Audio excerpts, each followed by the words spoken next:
a new episode of Shabdo Ka Safar. In Shabdo Ka Safar, today we are talking about our new guest who have just checked out the comfort out of door.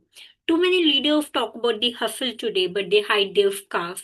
They talk about changing the world, but they are shackled away by money. So today, in our today's guest, Dr. Amo Raju. Dr. Amo Raju is basically the CEO who built the Found Disability charity that is not on the grants but also on its own earned income. He has battled with depression for the long 30 years apart from being the CEO. He talked about it in his book Walk Like a Man. He also dealt with cerebral palsy for a long time in his life. And he stand against today with the people and serving various different charity events, even in India. He came to visit India every year and supported the charity programs over here since his roots belong to India only. So let's talk about Dr. Amo Raju and have a very insightful conversation regarding his journey as a CEO, his journey as a leader, his journey as a heading the charity for a longer period of time, his struggles regarding the depression, the balancing the anxiety, and how being in the top leadership positions, how he empowers others through his own journey. So let's talk with Dr. Amo Raju and have a very insightful conversation with him. First of all, most welcome to Shabda Ka Safar, and thank you for joining me here and giving me your time. Thank you for the invite. Looking forward to a stimulating conversation. Yeah, absolutely. First of all, let's start with your journey. As you have been very open about your journey and regarding your struggles and everything. I would like to know from your personal take, what is about your journey? That is, how you have started and how you have thought about coming into public domain and figuring it out. My journey, I was born in the late 1960s in the Yeah, UK. My family yeah, um migrated from the Punjab to the UK, yeah, and I was the first child born in a new country. yeah, The challenge that they faced was that I was diagnosed with a condition called cerebral palsy, which affected the right side of my body. yeah, Uh, I am I am able to walk. I'm ambulant, um, but my walking gait is different.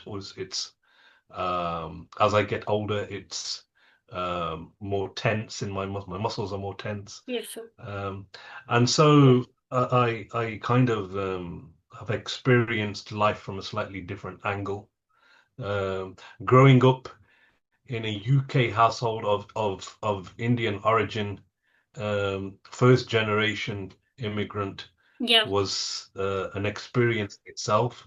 But then when you have a disability and you're coming to terms with your family is coming to terms with yeah, the impairment that their child has, and then the worries as you're probably aware, we Indians have a habit of overthinking things yeah, and worrying yes, like any parent does. But then there was the additional kind of pressures that they faced in terms of their child isn't the norm, and they had to kind of constantly. I heard them they constantly making rationalizing yeah, with the rest of the community as to why their son could and couldn't do certain things.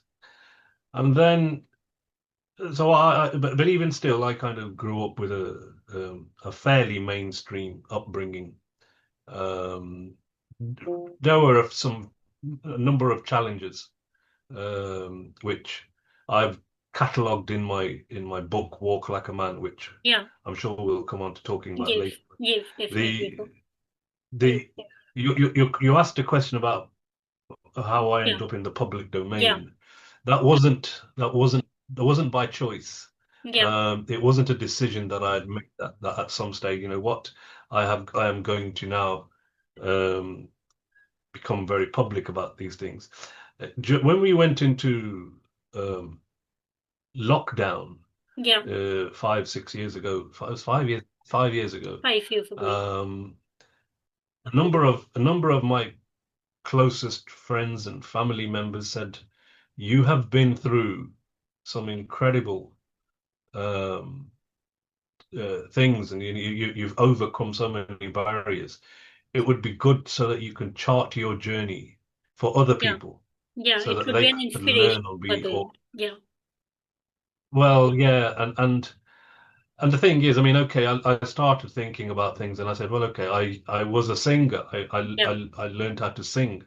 I used to sing Punjabi Bhangra music Yeah. a lot, um, and then I became uh, the CEO of a big charity, and I made Yeah. it even bigger. Yes. And then I became a politician as well. Yeah. I won in the elections, Oh, and great. uh, and so people said, well, look, that's a kind of a journey that the mainstream community doesn't really go through. I Yeah. mean, you as a disabled person went through it, and it'd be good to chart it. So, but one of the things that I had kept secret, Yeah. and I didn't really want to talk about for most of my life, was the fact that I had secretly been suffering Yeah. and had this relationship with depression Yeah. and my mental health. Yeah. It was up and down regularly, and the the the thing that was most shocking to everybody who knew me when I actually ended up revealing it was that Yeah. I was secretly having therapy sessions Yeah. um, with over 30 years, and nobody Yeah. knew, not even my children, my wife, Yeah. my family, nobody knew that I would be going to these sessions. And so I thought, well, if I'm going to write a book, I have to be honest Yeah. and put that in there because that was a Yeah. big part of me. And so when that book came out, suddenly my connection to the outside world, it it multiplied, Yeah. and everybody was interested in the story nationally and internationally. Yeah. And the book became an Amazon bestseller overnight. Yeah. And it was I didn't expect it to do so well. I just thought I'd write a book so my Yeah. grandchildren or great grandchildren might be Yeah. interested in what the old man was up to. But Yeah. it ended up being a story that so many people wanted to know about, and Yeah. so started the TV interviews, radio interviews. Um, it got so much that Yeah. my my role as the CEO of a charity became overshadowed by this Yeah. new platform that I found myself on. Yeah, but it's your original Um, story. I and think that so I kind of, authenticity basically connected with the audience for the reader of Tata. Because in the life also we are constantly going through so many things in life, achieving in the outer world. But what if we are doing with our inner world? We are not focusing on the facts like depression, anxiety, and everything. And you put out it as you have already told that you have already also hidden it from your family itself. yeah, well, that was the challenge because in South Asian communities, whether you're of Indian, Pakistan, Bangladeshi origin, it doesn't matter. We are very conscious of the concept of shame, Yeah, sharm, as to what's the outside world going to think yeah, if we are seen to be mentally weak.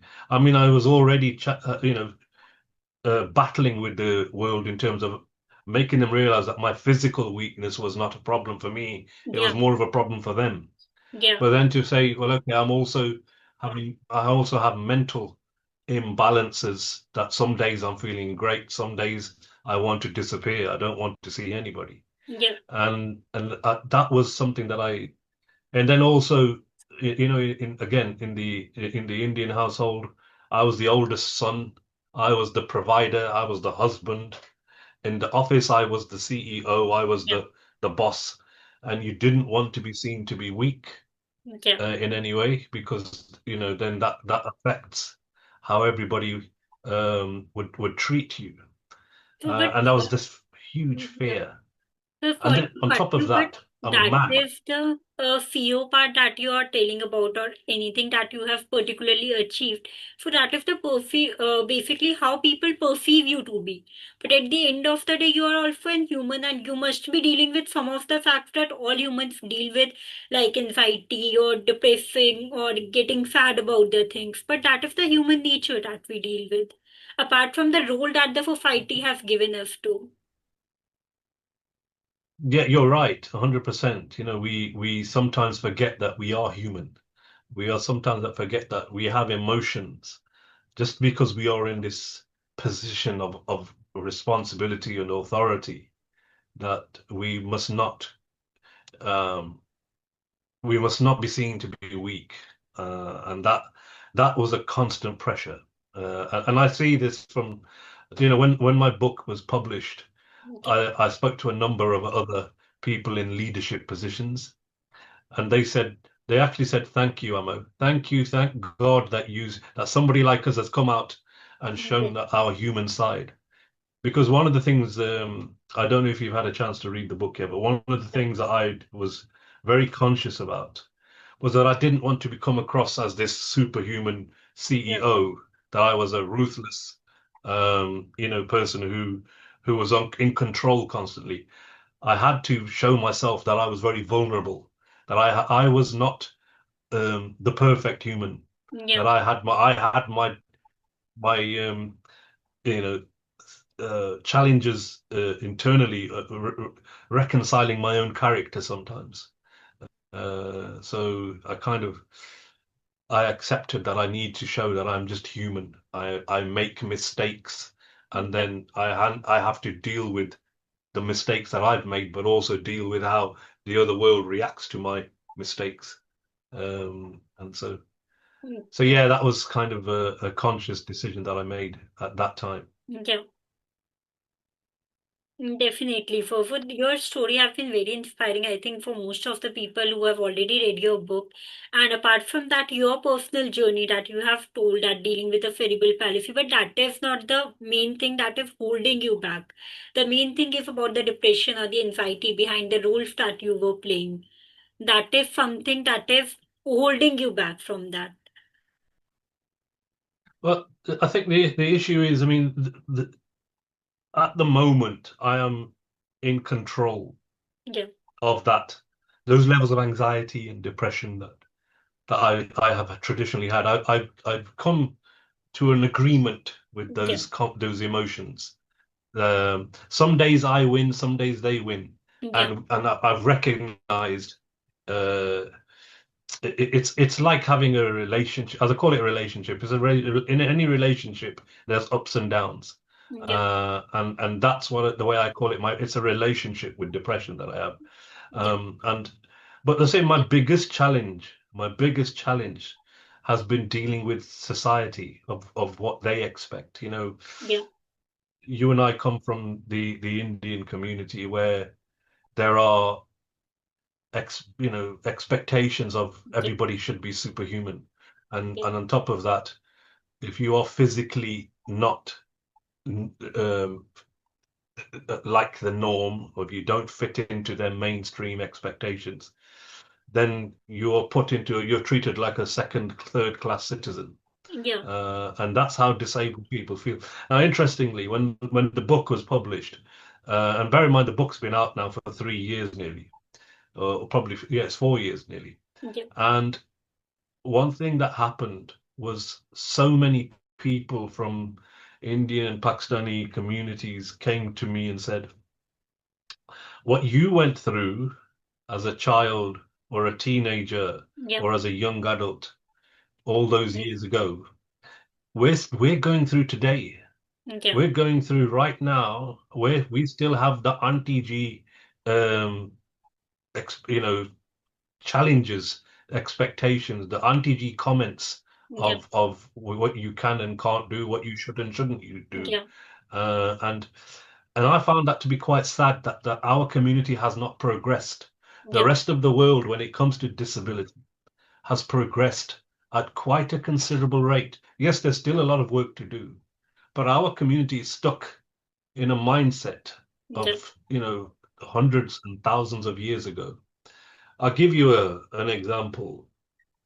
Only a few years earlier, I was sitting in a room full of older uh, uncles and aunties, Yeah. we can call them, and a, a, a, a piece came on the news channel about somebody who had made a comment that if you are disabled, you're disabled because you did something wrong in your last life, Oh, and karma has caught up with you, and you are being punished for something wrong in the last life. And this whole room full of aunties and uncles, they looked at me and said, "Yeah, that person's right. You are disabled because you did something wrong in your last life." And I thought to myself, there's no way I can ever get through to this generation. yeah. They are stuck in that mindset.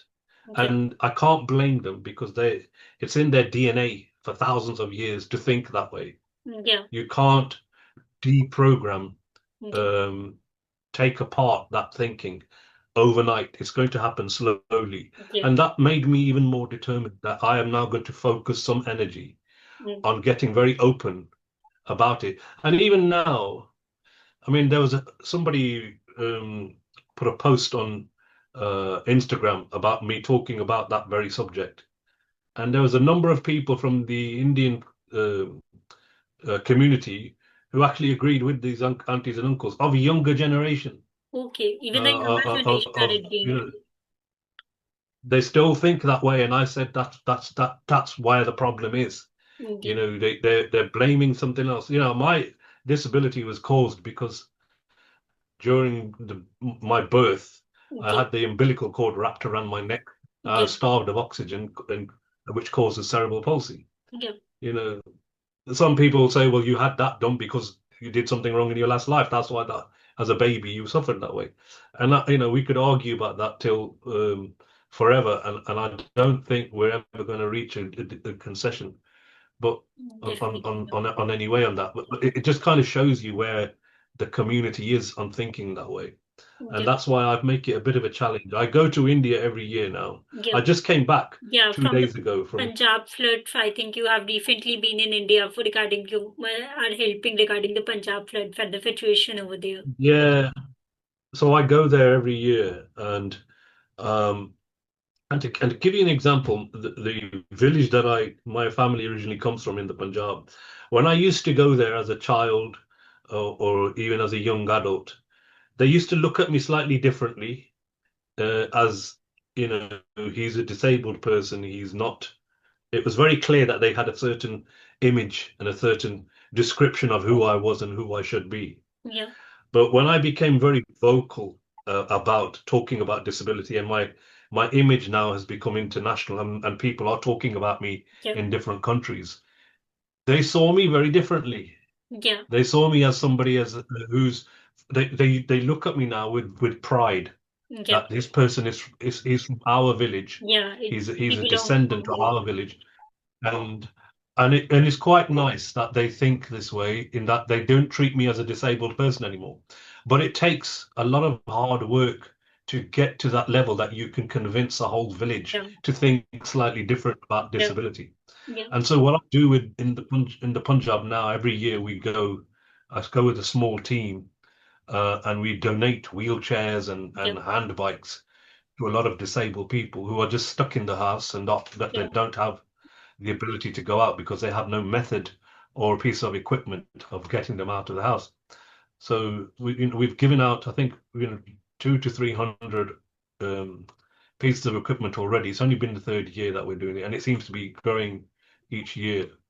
Yeah. And what I'm trying to do with that is not just a case of feeling good about we're giving pieces of Yeah. equipment to people in poverty. It's so that the world starts to see disabled people in the community. Yeah. The more disabled people that are on these wheelchairs and hand bikes in villages and in cities, it will become the norm. Yeah. It will become okay. That person is part of our village. That person is in our society. They have an opinion too. Yeah. That's my end game. I That think it's that not just that is about giving very empowering in the whole sense that you wheelchairs. something that you have faced in yourself. You have made it a goal or a motto to help other people to be more vocal about it, and at the same time to help other people who are facing with the same issues that you have faced. You don't want them to face the same issues that you have faced. So it's the basically initiative taking as well as empowering also that people can relate to.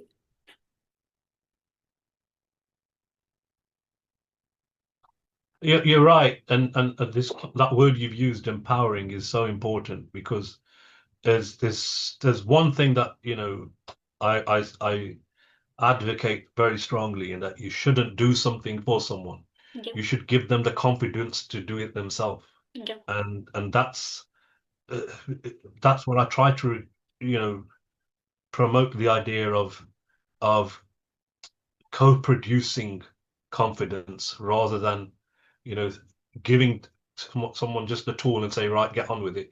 It's about staying in touch with these people. Now, every time when I go, there's one or two that come see me and they saw me last year or the year before. yeah, And what's fascinating for me and so nice for me to see is that these people, they're much more confident the way they talk to me each year. yeah, There's there's one chap, there's one individual. yeah, The first year I went to see him, he was very withdrawn. You could see he was mentally withdrawn. He's physically disabled, very mentally withdrawn as well. The second year I went to see him, we'd given him a hand bike. yeah, And the second year I went to see him, he was beaming with smiles. yeah, And I said, how's life?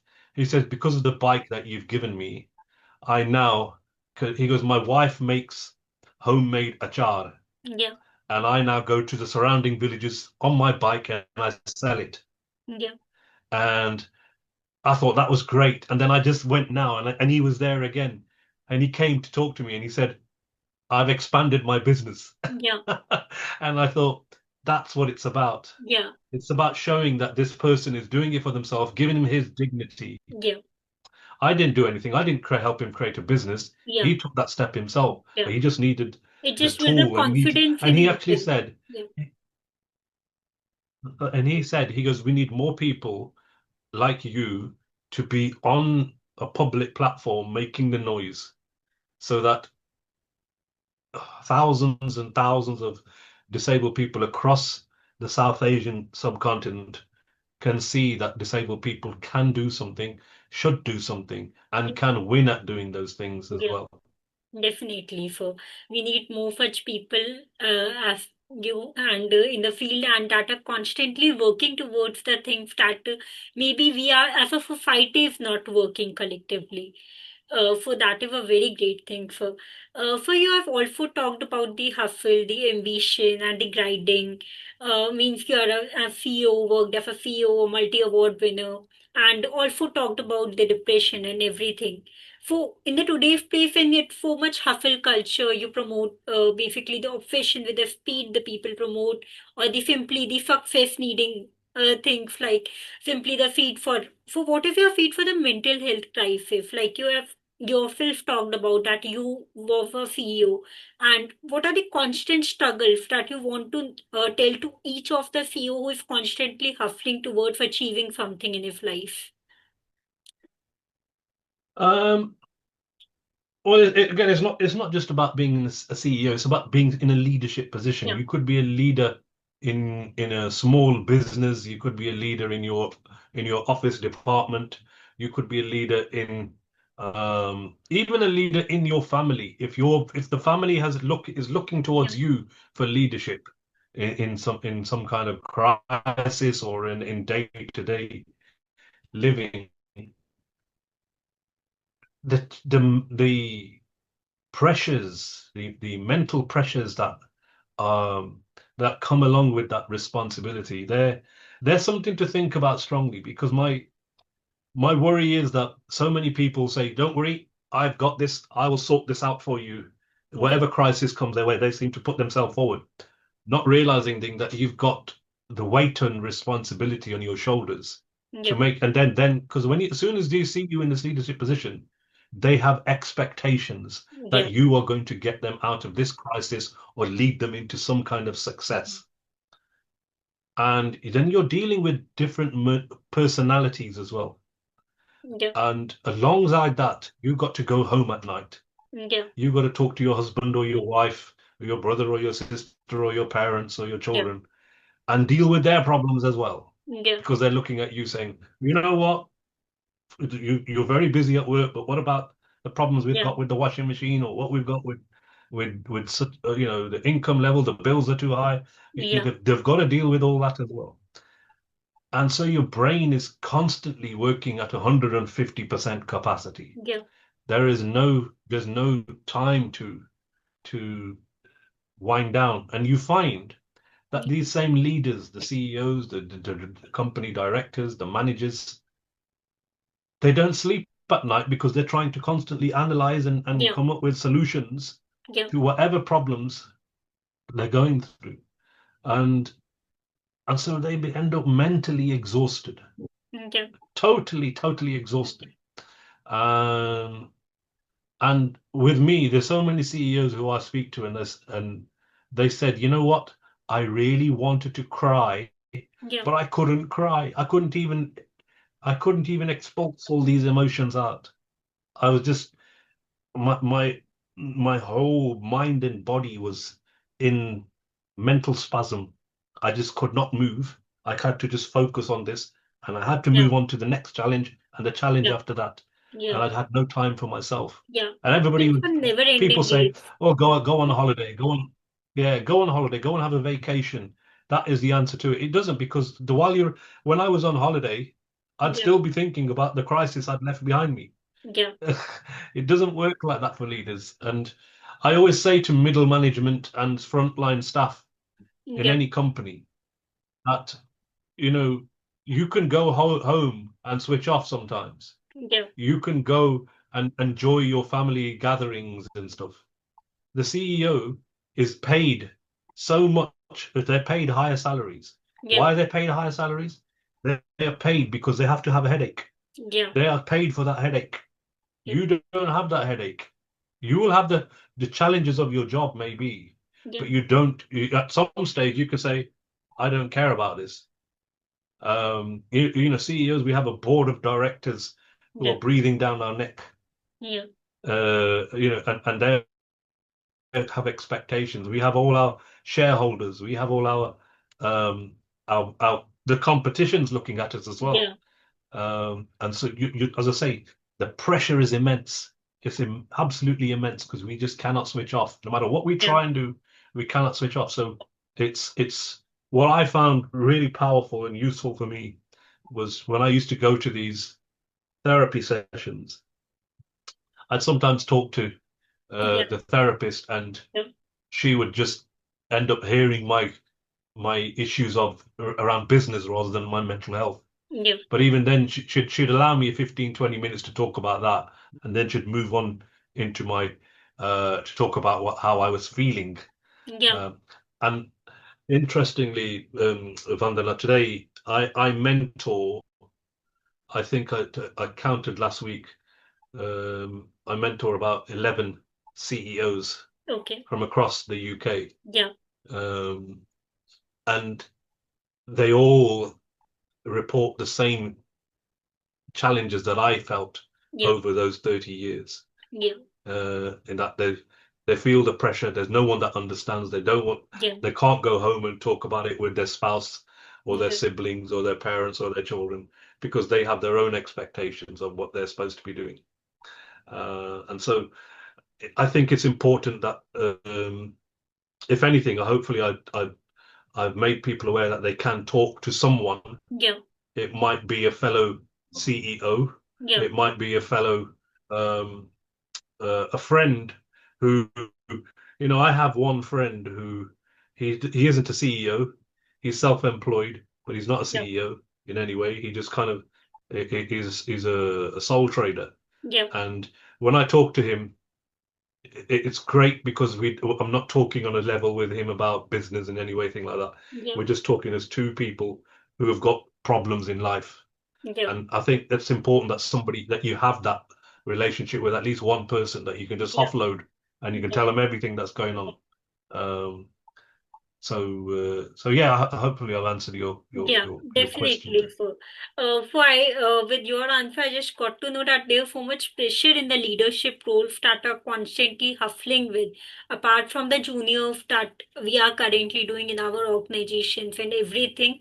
There's something called pressure on the leadership role that they need to balance it all out and can't say something to any of them.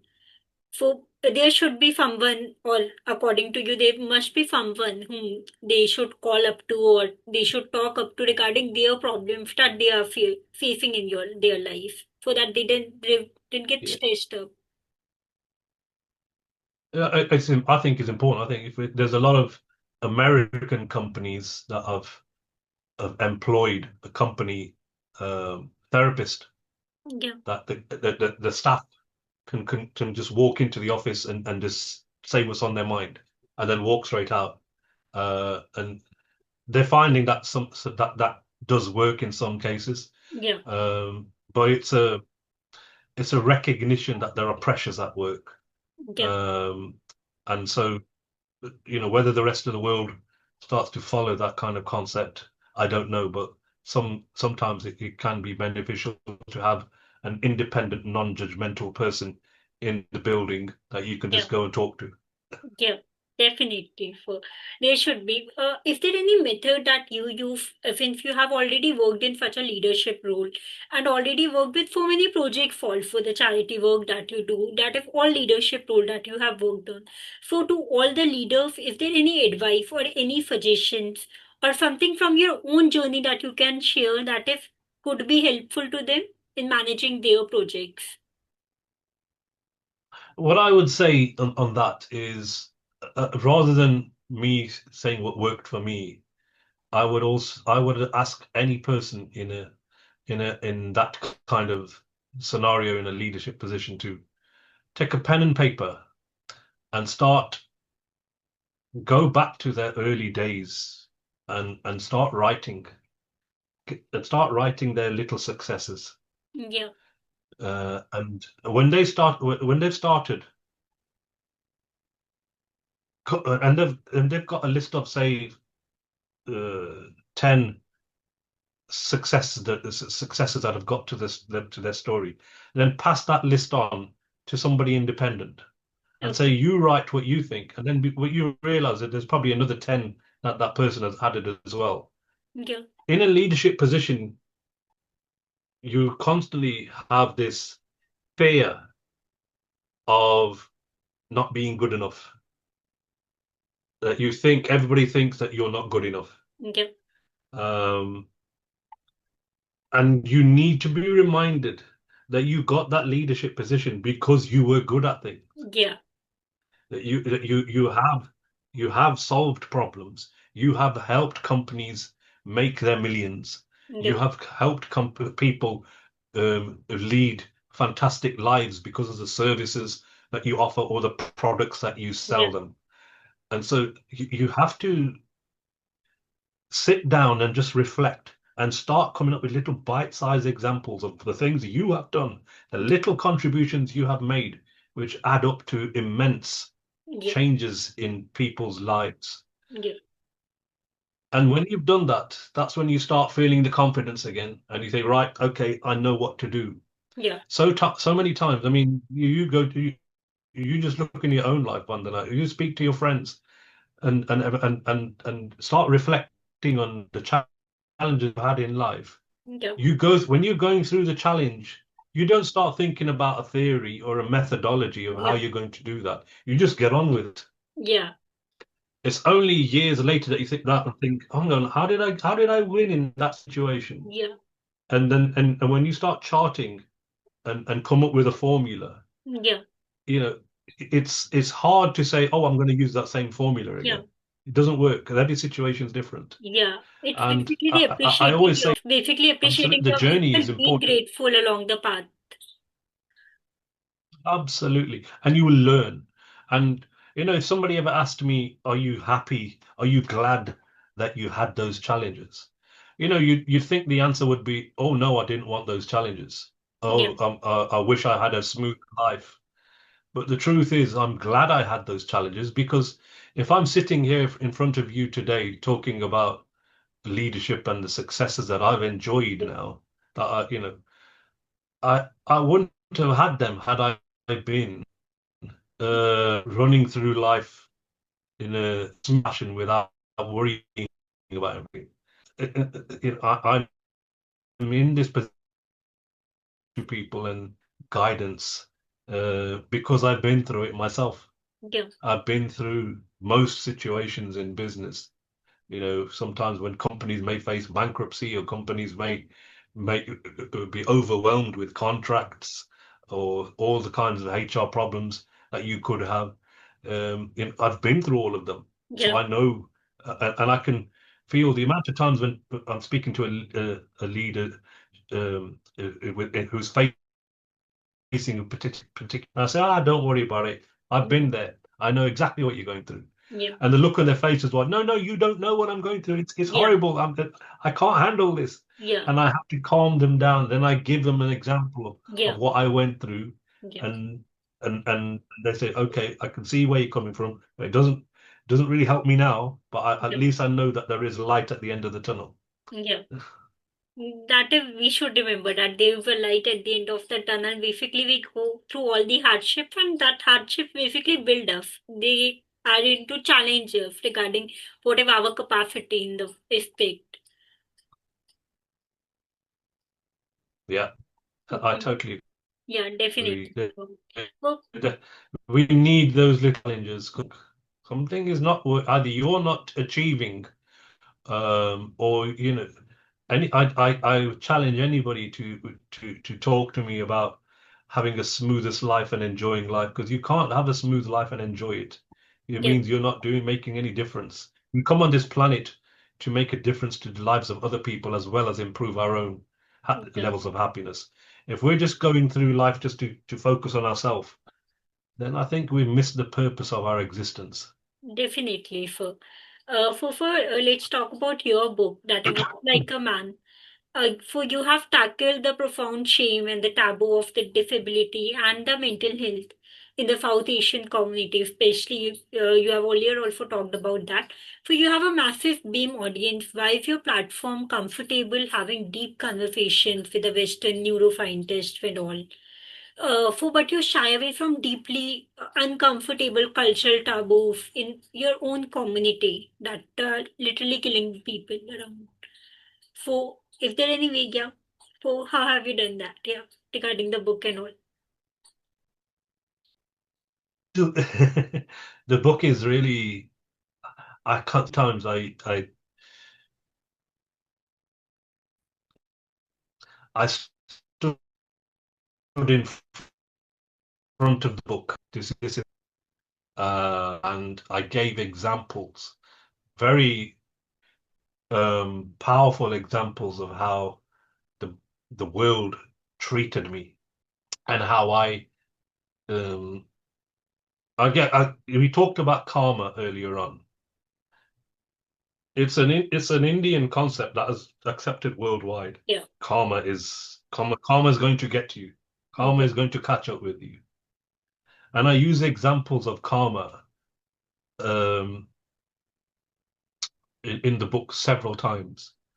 I'll give you as a child, at school, I was bullied Yeah. by some girls who uh, found it funny if they imitated my walk, and they made my life quite uncomfortable. Years later, the ringleader of those girls ended up working in my office, Oh, that same girls that and have got in your school. the sa- the same girl from the school Yeah. who ended up being an employee in my company, in my charity. Yeah. And I didn't do it because I'm not the kind of person that would get revenge. That doesn't work Yeah. for me. You know, she felt very awkward working in that office because she realized what she had done. Yeah. And to me, that is enough for. Yeah, so as I say, this book,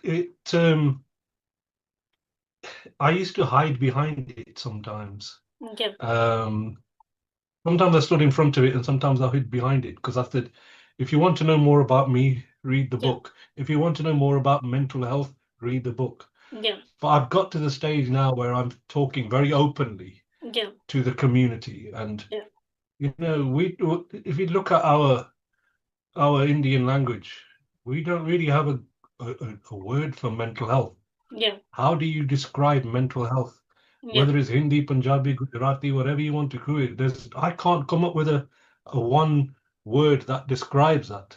yeah, And so it's quite hard to get through to the community. So what I always say to people is read the book yeah, and then you come up with your own thoughts as to what I'm talking about. yeah, And if anything, it's starting a conversation, it's igniting a conversation yeah, in our community, yeah, which I think which is important.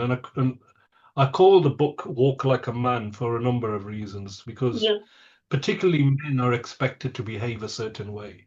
yeah, Um, there's a chapter in the book where I'm sitting in a coffee shop, yeah, just observing life. There's a bunch of there's about three or four Indian women sitting on the next table having a conversation, yeah. and I overheard the conversation about what they. I think they were talking about their favorite Bollywood film, Okay. and one said it's DDLJ, and one said so and so, and one said, and then one woman said she really liked the film Sholay, Yeah, and she really liked Amitabh Bachchan's character yeah, of Jay yeah, because he's quiet and he's strong. He's a strong and silent man, and that really wound me up. That really concerned me because I said, for decades, we've expected men to be strong and silent, yeah, whereas if you look at that same film, the Viru character, yeah, he's outwards, he speaks his mind, he says yeah, what the first thing that comes. And I said that's where we should be as men. We're yeah, expected to be strong and silent and towers of strength. And yes, it might appear to be attractive to some women, but what they don't realize is that they've actually asked men to stay inwards and yeah, stay quiet and not express themselves. yeah, And so we need, I think that those two characters in that film, it is my favorite Bollywood film of all time anyway. yeah, But when you look at the writing of those two characters, yeah, there's some meaning behind what's going on in their heads. And I think we need to take away from there that there needs to be more Virus in life yeah, and less Jays. yeah. Um, The so men should be more vocal about their problem also. yeah. Yeah, definitely. For your huffle, I've already allowed for what if your depression were filing. So if you have any success model that is built on ignoring your own mental cracks, I can't think of anything. I can't think of any kind of model that I could say this is was. I just, my dad always used to say, my dad passed away 2 years ago, nearly 2 years ago, and he all my life he used to guide me without realizing he was guiding me. Some of his way of kind of just saying, get your head down, keep doing what you're doing, and life. He used to say he was duck suck is part of your life. You can't escape one and be attracted to the other. You have to accept that both your duck sits on that shoulder and suck sits on that shoulder, and you have to accept that they're both there. And so focus on the task in hand. Don't worried about them, that one or that one. Let's leave them. They'll be there regardless of what outcome you have. So the model that I would say to anybody is just keep focused on whatever your task is, whatever your game is, whatever your desired goal is. yeah, Just stay focused and cut out the noises of, yeah, of the distraction. Just, definitely. just stay focused. Yeah. So for you also discover about the Western psychology. For what do you leave the unspoken mental health shame in the South Asian community to others? Uh, I think, I think the West has a lot to learn from us in the East. But I think we need to get the balance right that we need to talk openly like the West does. I live in the UK, and therapy is not a big thing. It's still very few people will go to therapy. Whereas if you go to the United States, it's mainstream there. It's part of their existence. Yeah, Literally everybody has had some sort of therapy, and they have it in schools. They have a school therapist. yeah. Okay, they We are having in and schools that also the therapy and all thing. Yeah, and that's why if you talk to Americans, if you've ever been to America, or if you ever encountered Americans who come to India, they're very confident. There's a lot of confidence in the way they talk Yeah, because they've expressed what's on their mind. They say what's going on in their head. They have no fear of saying the wrong thing. It's yeah, just this is how we are.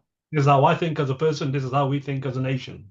yeah, And I think that we could learn something from that kind of, not the silliness that comes across yeah, with some of the things that people and leadership in the West come out with sometimes, but more about the fact that they've got this balance right, they've got this model right. In It's okay to pay to talk to someone. yeah, You know, we always expect that we should talk to you know, you can't always talk to your brother, your sister, your wife, your husband, your mother, your children about what's going on in your mind. Because there's something that you want to keep locked in and yeah, only talk with. You don't really want your immediate family knowing about those things. yeah, And so sometimes when you talk to a complete non-judgmental stranger, yeah. that's It's easier. easy to talk to you And and share your feelings. yeah, by all means, sit there and talk to your friends and say, guess what's on my mind? Or Yeah, guess what's annoying me? Say that. But then there okay, are some things deep inside us that we don't want to extract. We, yeah, we, we would only share them with people who we know they're not going to have an opinion on me. yeah, I don't definitely. care if they have an opinion either. Yeah, So we need to learn that because, again, back to what I said right at the beginning, as a community, the Indian community is focused so much on shame. It's so much focused so much on what will people say, log kya kahenge. We have to yeah, really get out of that kind of mindset definitely. We need and to say, do I that. don't care. I don't care. Kishore Kumar sang a song, Logon ka kaam hai kehna. Yeah, We just have to kind of, he sang that song, and my dad used to say that to me all the time. He goes, yeah, no matter what you do in life, somebody's going to have something to say about it. yeah. So do it anyway. Yeah, definitely. That should be the motto of our life that we should not think about what people will feel. We should start doing it, what's in our mind. Yeah, definitely. Yeah, For absolutely. And I yeah, think as whether you're in a leadership position or whether you're in a family position or whether you're in whatever you're going through in life, you stay focused, keep keep thinking about you, and don't forget that you exist as a person as well, that you're not just there for everybody else. You exist for your own dreams, ambitions, and desires as a human being. You want yeah, to fulfill those desires. You want to reach achieve those goals that anybody has. Some people have goals that are easily achievable. Some people have goals that we would look at and think that's impossible. But whether you get to those goals or not is relevant. The journey is that's important. Getting there, the journey is the bit that's going to teach us, and yeah, that's where I have come to. I'm 57 years old now, and I'm getting old, slightly physically weaker. Mentally, I've got a lot of energy, but physically, I'm getting a yeah, bit weaker, and so I'm restricting myself now as to what I want to do in the final chapters of my life because I'm trying to. I know I physically can't achieve those anymore, but yeah, mentally I know I can do them. But yeah, it doesn't stop us having thoughts and goals. We just need to kind of always stay focused on and in any leadership, I would say to there's not a methodology that you should that you can go on courses yeah, to become a certain type of elite. I don't believe in those. I never went on any course. yeah, I made mistakes, fell on the floor and got back up, yeah. I've and learned and from that's your the way mistakes. those life lessons. Yeah, your life's lessons are the best ones that you're going to learn from, not sitting in a workshop in a classroom. Definitely, for and for yeah, do you have 5 minutes or shall we over it now? Yes, yeah, Okay, yeah. 5 minutes I've got. yeah, Yeah. sure, definitely. For the market moves in milliseconds today. For what if your philanthropy move at the speed of bureaucracy? For what are your take on that? Sorry, I did miss that. I missed that last bit. Can you say it again? Yeah, for basically for today world, the market moves in milliseconds. For why does your philanthropy move at the speed of bureaucracy? Yeah, the market, wherever you go in life, the world's working at a very fast pace Yeah, around you. Um, and if you try and jump onto that train, you will miss it. yeah, I say create your own train and work at your own pace. And what you will find is that people start trying to jump onto your train, yeah, and that is the position you need to be in. If you're starting to jump on, because the world is working, you're right, the world is working at an incredibly fast pace. You know, millisecond, a lot can happen in a millisecond. yeah, Um, and I I am fortunate now that I can dictate my own terms when I want to do something. You know, I couldn't do that 10, 20 years ago. I had to jump on other people's trains. yeah, But now I've got my own train, and people will jump on it, and I have the luxury of saying, you can come on my train, you can't yeah, come on my train. yeah, And so I have that luxury. yeah, But I think anybody who wants to do something, whether it's in a philanthropical sense or whether it's business sense or whether it's yeah, excuse me, it doesn't matter what you want to do now, what your end game is and what your end goal is, the desired goal is. You should always know that you've got certain principles that you work to. You know, don't hurt people along the way. Don't stand on other people and then ignore them afterwards. You know, if you got to it, you know, I got to a position as being a CEO, and the person that put me there, I worship him like a demigod, and I thank him, even though he died 4 or 5 years ago. I still worship his memory for putting me in that position. And I've seen situations now. There are so many people that I've helped, and I've got them into leadership, yeah, powerful positions. They don't want to know who I am. yeah, They don't want to. If you ask them, they will think they got there to that position themselves. yeah, And I'm not really interested in taking any credit for it. It just shows you that you have to kind of um, accept that people are a certain way. And yeah, that's why I'm very in a luxurious position now that I can dictate my own terms, dictate my own circles. If I don't like a certain behavior, yeah, I just walk away from it. I don't have to engage with it anymore. yeah, And definitely good. and I think if you stick to those kind of principles, that you know that you're doing something that's hopefully benefiting your fellow human being. Yeah, If you're doing something that without any expectation, yeah, you know, if I if, if I've given if I've given 200 to 300 wheelchairs away, if yeah, I've raised funds for wheelchairs and I've given those wheelchairs out, that's not me expecting those 200 or 300 people to worship me like a demigod. yeah, It's the satisfaction I receive is hearing snippets of their success stories. yeah, You know, not definitely. every one of them is going to be a successful business person selling a jar. No one's Yeah, going to do that. They're going to have their own little um, minute successes that they're going to enjoy, and I will probably never hear about them. yeah, But as long as their lives have got better, then I've lived a purpose. I've done yeah, something for fellow human beings. You know, people are not going to remember me if I've got millions and millions of pounds in yeah, my bank, which yeah. I haven't, by the way. Mm. They're going to remember. They're going to remember the things that I've done for people, It's and better that's to all live a that matters to me. purposeful life, a life full of purpose, and at the end of the day, we are a human and giving back to the society as we have already received so much from the society itself. in form of training from Yeah. teacher, from the people who supported us, who believed in us. So it's our time to Yeah. give back.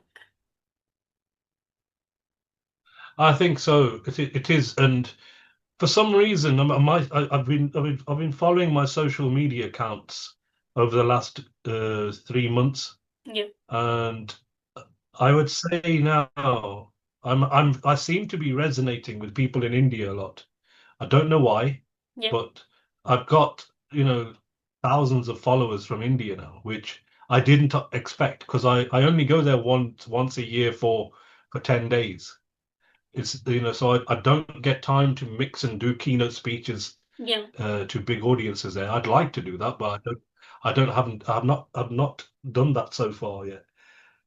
But for some reason, the things I'm saying, if you look at the interviews I've done on the past, they seem to be resonating with people in India. So I yeah, think there is a hunger in yeah, India to have these conversations. There's a yeah, desire definitely, that there's a generation of youngsters who are saying, actually, what he's saying is something we need to hear. And so definitely. I kind of like the idea that I it's not that I've exhausted my reach in the West. No, I've still got a long way to go. I, I go to New York every now and then. I go to other parts of the world, and I'm in Dubai in a couple of months' time talking Yeah, about things as well. But the country that I really want to focus on is the country of my ancestors. yeah, I want to focus on that and say to them, let's start thinking about disability differently. yeah, I have come from my family originates from the northern state of Punjab, but yeah, my story can be mirrored in any part of India. yeah, If you put the right opportunities in front of disabled people in every state in India, yeah, my story can be mirrored. yeah, And so it's giving people that hope. yeah. That's all I'm really interested in. I think for that is the part that you were earlier talking about, that you were looking at your followers and most of them from the India, it feels. So that is the thing, that you have connected with the people, or take forward their problems that they are facing, like connecting with the disabled and all. There's not much of a society that we are doing in that part. So maybe they are You're connected. right, and I think it's only going to happen when there are more people uh, who are disabled people who have lived certain lives with and had certain journeys when they're open when they feel confident to share and talk to their peers and talk to the wider society. It's only when those conversations happen that people will start to change. And it's not going to happen overnight, Vandana. It's not going Yeah, to happen. We have to accept that. It's not going to happen in my lifetime. It's probably not going to happen in my grandchildren's lifetime. yeah. We're unpacking thousands of years of thinking in a different way. We So, just but have to it think just took slightly one differently. person to Get start let's get it from. past. Yeah. Definitely, for it took one person to start the basically initiate that thing that you have particularly do, or maybe some people got inspired from you and they have particularly step in that step, maybe the small baby steps that they were taking. So that is the chain that is forming. That is the thing that have already been started. Just it take time to grow on a different level in something. And that's it. And I think, if we look at, what I mean, one of the things I always say is that those baby steps that you talked about, if you add all those baby steps up, you don't realize that you've walked miles. Yeah, And we're too busy trying to say, okay, one step at a time, I get there, I'll get there. But we don't realize we've actually got a long journey behind us. yeah, And that journey is what we need to share. yeah, And one of my ambitions is, if you look at across the world and the top companies across the whole world, whether it's Google, Coca-Cola, or Microsoft or whatever, we've been lucky that a lot of these companies have been run by people of Indian origin. yeah, That my one of my ambitions is to have more disabled people in those powerful positions, yeah, because when people start to see, hang on, that disabled person is running a huge multinational company, yeah, the disability is no longer the conversation. yeah, It's there. what they're able to do, the differences that they're making in business, yeah, in leadership, in philanthropy, or whatever area they work in. That's the bit that should be the conversation. yeah, And when they're just saying, they see Amo Raju and they talk about Amo Raju, to me yeah, that's all I'm interested in. If they see Amo Raju and all they want to do is talk about my disability, yeah, that tells you that we're still on that journey. yeah, I want to get to a position where that journey has reached the fact that there are disabled people in those leadership positions, in those um, political positions of yeah, power and influence, where they're actually being elected. I was a disabled person and I was elected by my community here in the city where I live in the UK. yeah, And so many disabled people suddenly felt empowered that hang on, I can yeah, get involved yeah, in decision making processes.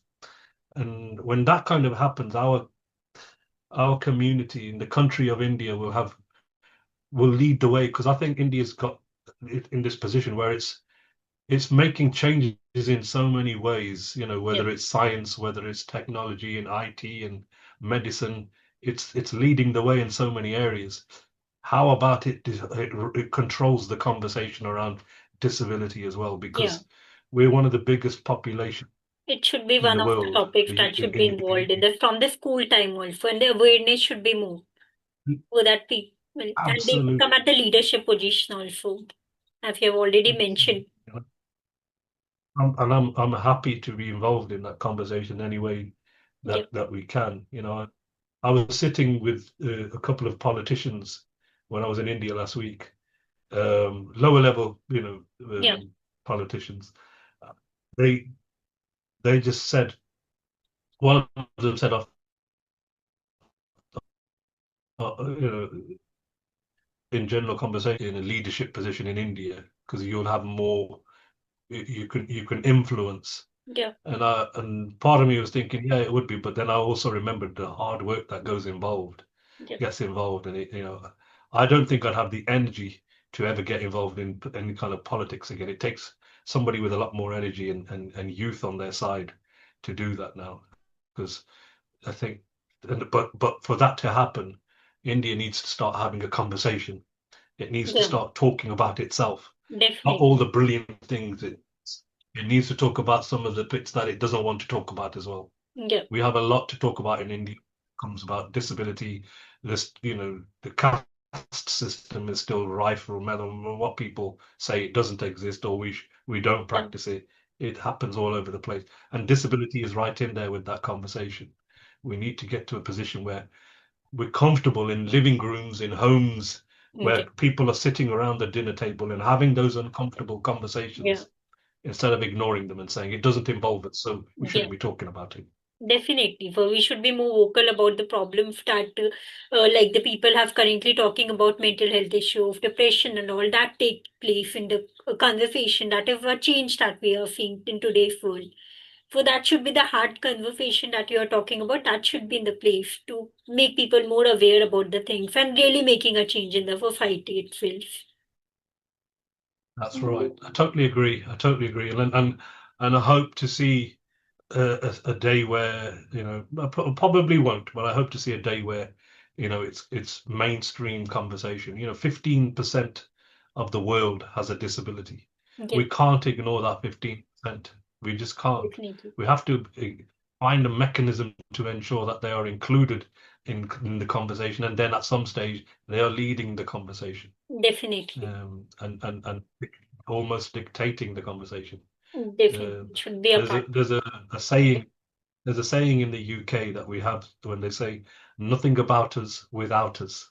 Yeah, And that is where we should be in India. That if you're talking about disability, make sure disabled people are having that conversation in the room and they are leading that conversation.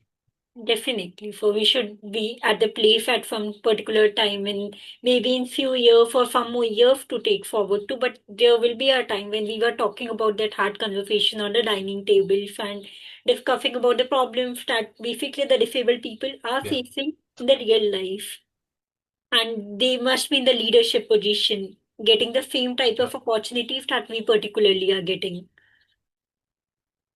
Definitely. It's a nice, really nice talking to you, and thank you so much for giving your time. And it's a lovely conversation with you, and I've got many insights. Happy to do that. And there's so much we could talk about, but if you Yeah, ever want to invite me on again, I'll be yeah, happy to do that in definitely. the future. Yeah, sure, definitely. Looking forward for our next conversation if possible. Yeah, definitely. We can talk about many of the things, Awesome. and it's really a wonderful conversation with you. Thank you so much for joining. Thank you for Thank you so thank you much. so Thank you. much for like this episode of Shabda Ka Safar. And thank you for joining me here. And for more such episodes, kindly follow, like, share, and subscribe to Shabda Ka Safar. Thank you.